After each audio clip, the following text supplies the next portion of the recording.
kabajamoota daawwattoota keenya qophii keenya ilillee shawwatii walitti deebineerra keessummaa keenya Habtamu Lamu wajjin turtii goonee turre har'a kutaa lammaffaasaa isinii qabannee dhufneerra nu waliin tura.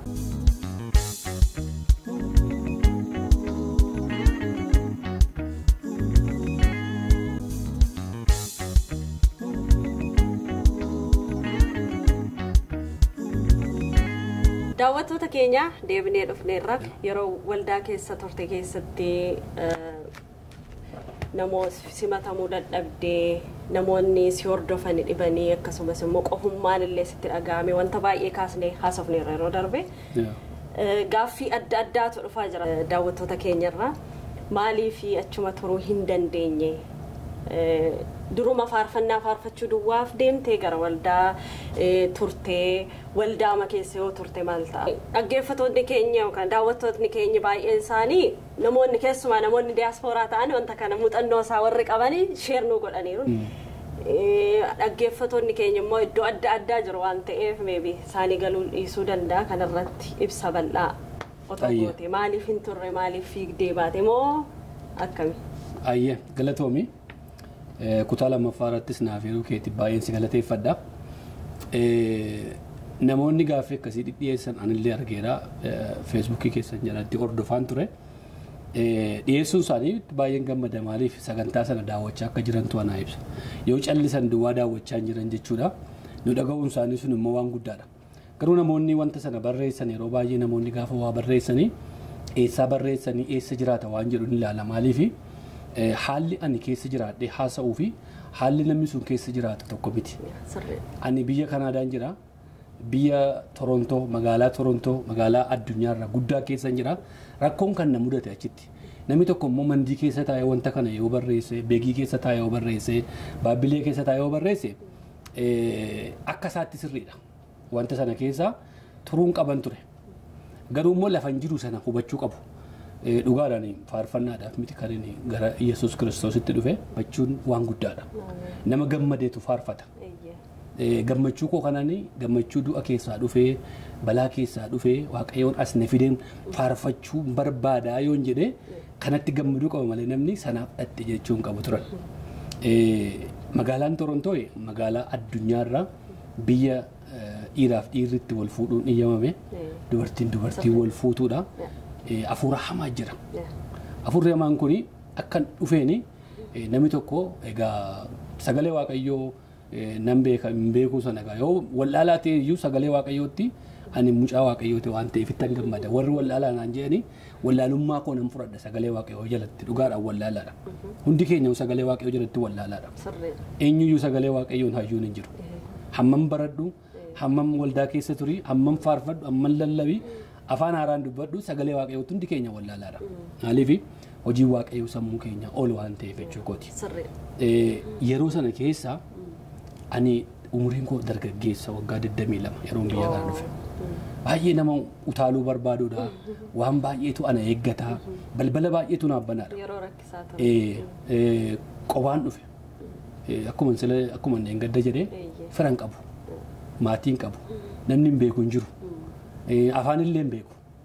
So lafii an dhaqee nama wajjin wal baruu danda'u tokkitti inni yoo jiraate waldaadha.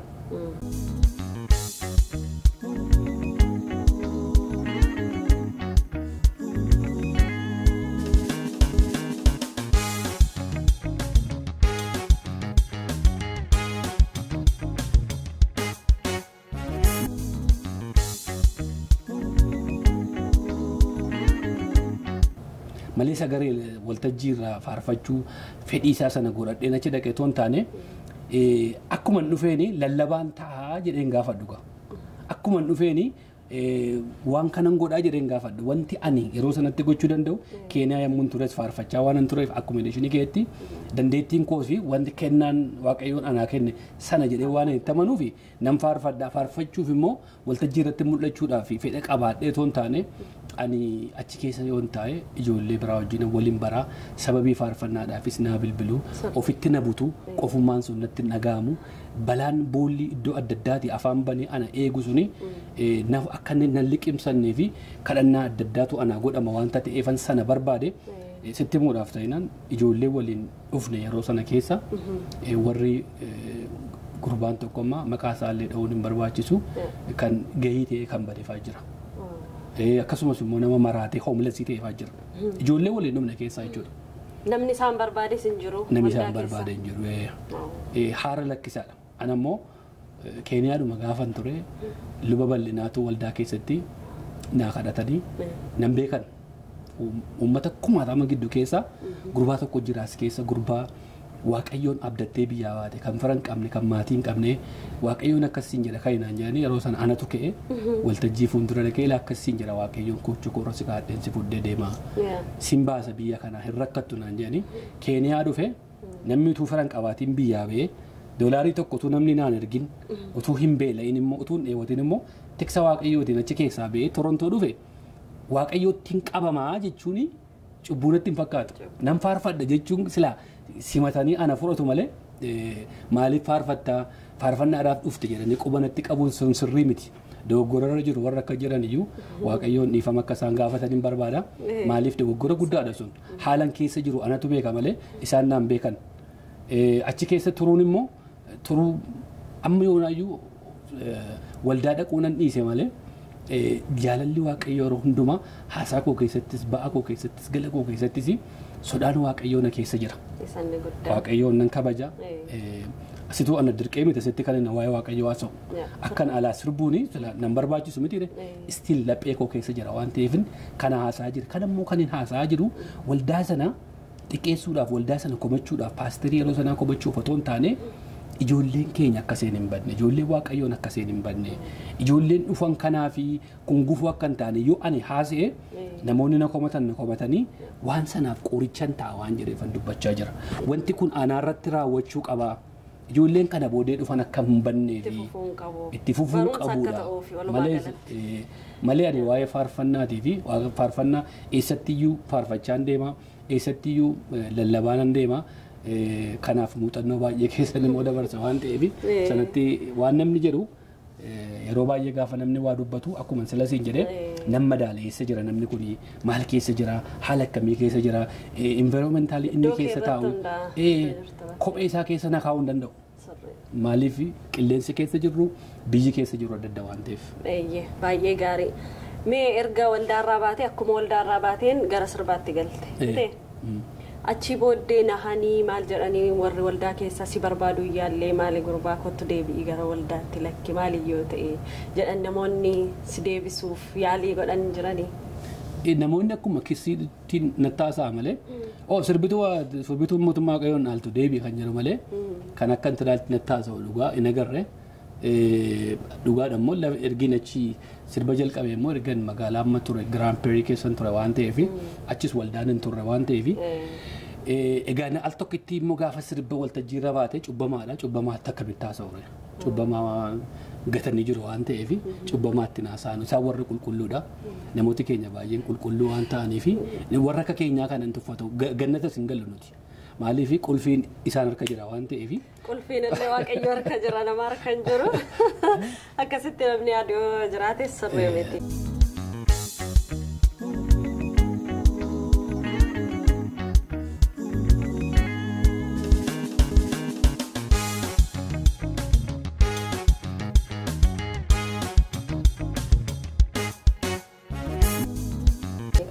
Haa ta'u galatoomii Habtamu. Inni biraani hiriyoota kee akkuma duranuu himteeyyuu hiriyoonni kee baay'een si wajjiniin kan dhufan akkasuma wanti wal fakkaataa isaanirratti gahee isaanirraan gahee waldaa dhiisanii bahanii kufanii inni kaan akkuma itti gahee ta'e inni kaan hoomlasiillee kan ta'e kan maraatellee akka jiru. Anis akkasuma karaa keessa namoonni naquun namanillee jiru waan baay'ee odeeffadhee hin jira. Ati garuu stiil Waaqayyoon hin amanatta jaalli Waaqayyo si keessa jira duubatti hin deebine ammayyuu konneekshinii kee akkumatti hubatti akka nutti himteetti yoo ta'e otoo gumgummii addaa Waaqayyo irratti maali Waaqayyo jechuun kana edaa maalumaaf hin amanee maali jettee otoo gumgumtee achumaan baddeetta ta'e lubbuu kee kanaaf eenyutti gaafatametti yaadda? Waaqayyo ani jalqabumoo iyyuu Waaqayyo inni ofitti na waame akka inni nan balleessine nan beeka. Maaliif temporary na waamne haala yeroodhaa fi cubbuu keessatti kufuu dandeessa rakkoo adda addaa hojjechuu dandeessa malee akkan hin banne ammoo akkasumatti namana Keeniyaa gaafa turre accommodation keessa hin baatu gaafa jira accommodation jechuun namoota keezii ciccimoo qaban qofaatti nu kaa'aa turanii hin baatu gaafa jira namni baay'een hin bo'a. Ani guyyaa tokko hin bo'u gammadaa kootu deema. Maaliif Waaqayyoon nan gatu jedha. Waaqayyoon bakkeetti nan gatu. Harka diinaattis dabarsee nan kennu waan hin jedhee amantaa qabuu fi gara fuula duraatti illee akkuma kanattiin amanaan maaliif isa nama jechuun namni maal ilaala seedhuma waltajjiirra ani dhaqee sirba tokko sirba lama amma fakkeenyaa fi waggaa shanan ergiin sirbeen beeku jechuun waltajjiirratti yeroo Hacaaluun du'ee waa'ee Hacaaluu sirbine malee garuu namni akkuma bakka sirbituuni akka yeroo hundumaadhuma waan hin taane hojjechaa ooluu yakka cubbuu hojjechaa oolumatti fudhatanii haasa'u wantooti amma haasa'aa jirru kuni waggaa almost waggaa 20 keessa haasa'aa jirra. Waggaa 20 kana dudduubatti yoo deebistu har'a namni keenya baay'ee jira. Nama afaan Oromoo waliin haasoftu iyyuu hin qabdu yommuu sana keessa namni keenya waan baay'een hin jirreef jechuudha. Yeroo har'a wanta kana haasofnu namoota har'a Torontoo jiraniif yookaan Kanaadaa kana keessa jiraatanii fi Minisootaa jiraatanii fi is nothing maaliif nama baay'ee gidduu jiru. Dudduubatti deebistee gaafa ilaaltu garuu waggaa 20 waggaa 19 har'a nama keenyatu hin jiru. Kanaaf eenyuun iyyuu lubbuu kootiif yoon bade itti gaafatama waan jedhu hin qabu maaliif lubbuun koo harka Waaqayyoo jirti kan fayyisuus isa yoon immoo fi kootii kufees Waaqayyoon garuu kufaatii koochitti nan dhiisu hunuma na kaasa waan jedhu amantaa qaba. Amma immoo magaala kana waldaa afaan Oromoo baay'eetu jira. Filannoo baay'ee illee qabda. Akkam deemuu yaadaa jirta moo deemteetta moo meeyyoonaa maal yaadaa jirta? Erga nama dhufee waggaa 3 keessatti guyyaa tokkotti hin naqee guyyaa tokkotti sana kan naqeen churchii adda addaatu banamee jira waan jiraniif inni qodeenisa maaliif hin baay'ate irratti ani hunda Oromoo biratti Oromoon hundumtuun anaaf Oromoodha. Kaabarraa dhufu kibbarraa dhufu baharraa dhufu eessarraa yoo dhufu kiristaanni kiristaanuma amma Yesuus Kiristoositti amanetti anaaf tokkuma garuu waldaan kun gaafa gootiidhaan nama shaniin ciccitanii deemanii na jibbisiisan maaliif waan dhiifama naa godha waan sadarkaa isaanii wajjin hin deemne namni fayyee tokkummaadhaan wajjiniin jiraata malee gootiidhaan paastarii taate yoo dhufte nama tokko hojii yoo wal dhabanii aariidhaan nama 5 fudhatee achi keessaa ba'ee iddoo bira dhaqa achi beemmoo sun immoo achi keessaa iddoo bira dhaqa. Maanni kun waan hin jaalladhu waan akkasii waan hin jaallannee fi haga churchiin Oromoo tokko taatutti naqudhee dhiiseenanii kan faranjiin naqa ijoollee koos fuudhee churchiin asii irraan gadee kanarra jira kana seenaa albartii kanarra churchii faranjiin naqa. Inni guddaan waldaa deemuu keessa kan barbaadamu. Waaqeffadhee deema warra gootiidhaan deemu kana bira eenyu bira dhaqeen anaaf hundumaan tokko eenyutu fooni eenyu golta. Hojjetatee dhiistee ammas biizinesiin qabu irratti churchii adda addaa irraan dhufu kanuma kana bashaayyuu kottuunaan jedhu waraqaa isaaniif haa kennu naaf hin naqu sanas isaanis akkuma kana keessatti immoo Oromoo irraa iyyuu baay'ee nama jibbisiisa. Uummati keenya rakkoo keessa jira. Uummati keenya ajjeefamaa jira. Uummati keenya hidhamaa jira. Asiin gadi baatee godoo churchii ijaarrattee nama 5 silaa nama 20-30 keessatti kan lallabdu faarfataan beekamaan tokko nama 10 taa'ee faarfata. Salphina guddaadha kun. Kanaaf inni achi keessatti na godheen dhiisee jechuudha.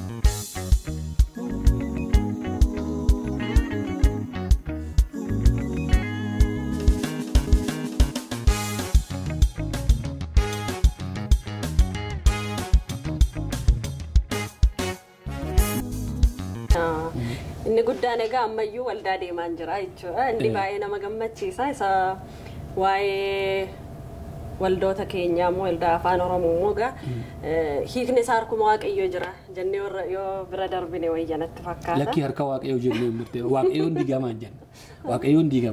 Waaqayyoon walitti fiduu kan danda'u obboloonni tokkummaan jedha. Obboloonni tokkummaan yoo kadhatanii gaariidha jedhanii macaafa qulqulluun beeku sirra.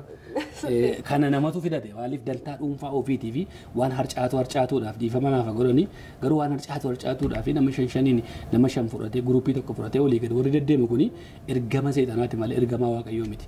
Waaqayyoon yoo si dibes Waaqayyoo yoo si kaasees uummatuma kee gidduutti maali qeessota gurguddaa agartu akka qeessa bal'inaafa umurii isaanii guutuu waldaadhuma tokko keessa jiru isaanii waldaa mummuranii garee gareedhaan of ijaaranii agarreen beeknu qa anjabana isaanii keessan ture wanta ta'eef warra ammaa kana badaan beeku. Walumaa galatti dhaamsi kee walitti deebi'aa tokko ta'a iddoo tokkotti waaqeffannaa hundumti keenya wanta jedhuun. Akkasi waliin bareedna. Namoota mudannoo wal fakkaataa qaban akkuma silan sittime namoota baay'ee argeera jechuun namoonni nu qunnaman jiru karaa messengeries karaa bilbilaas namoota baay'ee torban kana keessa wajjin haasofneerra namoota akkasiif dhaamsa maalii qabda akkasumas immoo namoota ganaa biyyarraatii namoota dhufaniis dhaamsa akkamii qabda walumaa galatti. Namoota kanaaf yeroo hundumaa namni ala namaan jedhu miti. Gaafa alaamma uffannaa kee ilaalanii maal kee ilaalanii waan adda addaa si moggaasa namni. Artistii amma waan ta'eef yeroo baay'ee artistii machooftuudha dhudduudha sagaagaltuudha mana hin qabdu jireenya hin qabu akkasitti fudhata namni. Akkas miti. Keessa keenya kan beeku Waaqayyoodha. Hariiroo ofii gola ofii keessatti Waaqayyoo wajjin cimsachuudha. Wanti guddaan Waaqayyoo wajjin hariiroo qabaattee jennaan gola keessatti qabaattee jennaan waan ati keessa hin dabarre hin jiru. Waaqayyootti of amanudha. Gaafan hojii hojjedhus gaafan galus mudannoo tokkoon sitti yeroon jalqabaa haadha manaa kooti wajjin wal fuudhee Winnipeg kan ture waldaan dhiqaa ture. Innaan haadha manaa kooti wajjin wal hin beeknu gaafan fiduu egaa akka sagalee Waaqayyootti utuu aniif isheen kadhannaan nuuf hin godhamin haadha manaaf abbaa manaa ta'anii mana tokko keessa gallee siree tokko irra ciisuudhaan waldaan kadhadhe nu eebbisaa jedhee. Innaan waldaan hin didan. Maali jennaan torban lamaa fi barsiisuu qabnan an jiran. Torban lama haadha manaa koo as fideen ani irraa qofaa ta'an jedheen. Waggaa meeqa see hawaa ture. Hin ta'uu akka sagalee Waaqayyootti torban lama dhuftee taa'uu qabdii naan jedhan. Cheerchii faranjii tokko dhaqeen nama Oromootu lallabaa achi. Akkas naan jedhan waldaan keenya innaan habtaamu naan jedhan jabana dhiiraaf dhiirri wal fuudhu dubartiif dubartiin wal fuutu keessa akka sagalee Waaqayyootti wal nu fuusisaa jennaan amma isin eebbisaa naan jedhan. Wal jaallattanii tumiti isin biyyarraan fidadhe miti tun hin jaallanne waggaa sadiin eegeen jedheen. Guyyaadhuma airportii irraa dhannee fuune Isaayyaas Bulii jedhama mana isaatti affeeramne achitti paasteriin kun dhufee nu eebbisanii akka sagalee Waaqayyootti jilbeenfannee caafa qulqulluutti mani wal furannee gallee eebbifamnee irraa waggaa 15 mataa dhukkubbii tokko malee waliin jirra. Bultii Waaqayyoon eebbise kana caalaa mee maaltu jira? Isee guyyaa tokko utuu walitti naarin utuu walitti hin mufatin ilmaan lama horree haadha manaa kootii wajjin jiraachaa jirra. Kanagaan hariiroo dhossaadhaan Waaqayyoo wajjin qabnutu kan hundumaa godha waan ta'eef namoonni haaraa dhuftanii eenyu caalaa hariiroo keessan Waaqayyoo wajjin cimsadhaan jedha. Waan namni alaa jedhu otoo hin taane waan isin Waaqayyoo wajjin qabdanidha. Keessa keessan onneen kee qulqulluu ta'e onneen kee gaarii ta'e jennaan gaariitti hin baane hin jiru. Ayyallaatti keessan dabarre hin jiru waan hundumaa keessa ba'uu dandeenya. Yoo garuu akkasumatti akka xobbee waan namni al tokkicha immooshinaalii nu barreessu nuun jedhuun nu arrabsan kanaan hamileen keenya kufatee gola keessaa iyyuu hin baanu. Kanaaf Waaqayyoo wajjin cimsachuu, Waaqayyoo wajjin jabeeffachuu, eenyu caalaa Waaqayyoon sodaachuudha. Waaqayyoo wajjin jiraachuudha. Waaqayyoof jilbeenfachuudha. Waaqayyoon faarfachaa deemuudha. Nam faarfadhe yeroo baay'ee yeroon karaa deemus yeroon ba'us. Mee faarfannaa baay'ee akka jaallattu beeka? Faarfannaa baay'ee jaallattu keessaa tokko meenuu faarfadhu asumaan. Naana mana gooftaa akkaan hin baanne bineensicha hamaan akkaan hin nyaatamne cakkaa guddaa keessa qofaa koommuun deemu ati naa wajjin garaan gorrafamu. Kana nan jaalladha. Ulfaadhu. Dhumarratti sagantaa keenya gara dhumaa finneerra dhaamsa waliigalaa waan dabarsuu barbaaddu yoo jiraate carraasaa sumaaf hin kenna wanta irratti dubbachuu barbaaddu yoo jiraate. Hayyee faarfannaatti abbaa manaa keetta naa himii isaa wajjin reemiksii tokkoon goona. Kabiraa immoo yeroo baay'ee keessumattiyyuu amantoota amma jechuun sagantaa keegaa kan hordofan naannoo amantootaa biraa jechuun afaan Oromootiin hundumaa hordofaa. Yeroo baay'ee gaatiif abbaan manaan keessa sagantaadhuma waldaa irratti waan dhiyeessitanii fi keessumatti warra sooshaal miidiyaa irra jiranii fannoo Yesuus Kiristoosii piroovaayidii irra godhatanii maqaa jechuun wangeela keessaa bakka tokko barreeffamee waan piroovaayidii irra jiru fakkaawwattanii waan hin taane warra hojjetan warra nama arrabsan warra nama xiqqeessanii ofii isaanii duwwaatu hin taane waaqayyoon akka xiqqeessaa jiran akka baraniin barbaada maaliif namni nama arrabsu nama gaddeebi'aadha seexana. Footoo seexanaa fa'aa achirra kaawwadhaa nama arrabsaa malee waa'ee macaafa qulqulluu fa'aa waa'ee fannoo fa'aa achirra kaa'atanii nama xiqqeessuu nama arrabsuun sun nan qaanfadhani baay'ee namoota akkasii kana yommuu argu ergaan koo kun akka qabu warra amantaa musliimaanis kanuman jira quraana achirra kaa'atanii warri nama arrabsanii maaliif waaqayyoodhuma karaa fedheen iyyuu waaqeffannuu karaa musliimaas karaa peentees karaa ortodoksii haa ta'u iyyuu malee maqaa waaqayyoo tokkoof sagalee waaqayyoo tokko piroofaayiliirra kaawwatte jecha namarraan eeganne jecha gadi bu'aa. Akkasii gaafa gootanii waaqatti amantan sana dhugumaalee watti amantanii taatan sana xiqqeessaa jirtu waan ta'eef waan akkasiirraa akka adabattanii akka of qusattan jechuudha. Adabattanii illee eekamsa kan fakkaannee fi yeroo immoo nama komachuu kaatanii nama qeequu kaatanii nama waa jechuun ni kaatanii dura maaliif jedhee akkamitti jedhee eessa jira akkamiin jira waan jedhu keessa dura ilaala waanuma dhufee fi sagalee waaqayyoo siin galle. Maaluudhaaf deemta jechuun jechoota akkasii kuni hamilee namadhaa yoo akka namaatti taane garuu Habtamuun immoo namummaa sanarra darbeen jira hafuurri waaqayyoo na cimsee na utubee jira waan ta'eefanii waan akkasitti badaan dhiphadhu maaliif barumsa baay'een argadhe jireenya biyya lafaa kana keessatti siyaasa keessattis maal keessattis waan baay'ee waan argadhee fi namoota garuu hin bishaanne dha'uu danda'a kuffisuu danda'a doggorsuu danda'a manatti galchuu danda'a waan ta'eef waan akkasiirraa of qusannu jechuudhaa fi sagantaa kanas waan nu daawwattan ati sabbaan manaan keessatti argamtanii geeffiif deebii waan nagootaniif baay'ee galatooma. Daawwattoota keenya immoo sabiskiraayipii gajjallaa kanaatti bu'aafi.